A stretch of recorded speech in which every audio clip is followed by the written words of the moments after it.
நாட்டில் பல்வேறு அபிவிருத்திகள் இடம்பெற்றாலும் அவற்றை அனுபவிப்பதற்கு முடியாத நிலையில் பலர் இன்னும் தமது வாழ்க்கையை முன்னெடுப்பது துரதிருஷ்டவசமாகும். பல கட்டிடங்கள், மனைகள் நகர்ப்பகுதிகளில் கம்பீரமாய் காட்சி அளித்தாலும் ஒரு சிலர் எவ்வித அடிப்படை வசதிகளும் அற்ற நிலையில் குடிசைகளில் வாழ்கின்றமை கவலைக்குரிய விடயமாகும். சுமார் 25 குடும்பங்கள் வாழும் கோப்பாய் நலன்புரி முகாமே இது.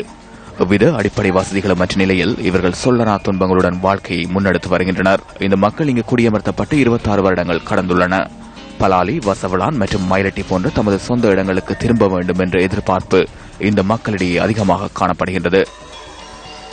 தண்ணி இல்ல, காக்கூலி வசதிகள் இல்ல, விராகங்கள் இல்ல, இதுக்கு நிம்மதி இல்ல, காணிக்காரர் வந்து விடுவிடு ஒரு பிரச்சனையால் இப்படியே இருந்து நாங்க தவிச்சு கொண்டே இருக்கிறோம். எங்களோட இடத்துக்கு கரியா படிதான் கேட்கிறோம்.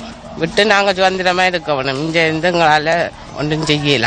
முழுவனையா எங்களுக்கு விடுபட இல்லை. இன்னும் ஒரு கொஞ்ச இடத்த விட்டுட்டு அங்கால முழுதும் மறைச்சு வச்சிருக்கு.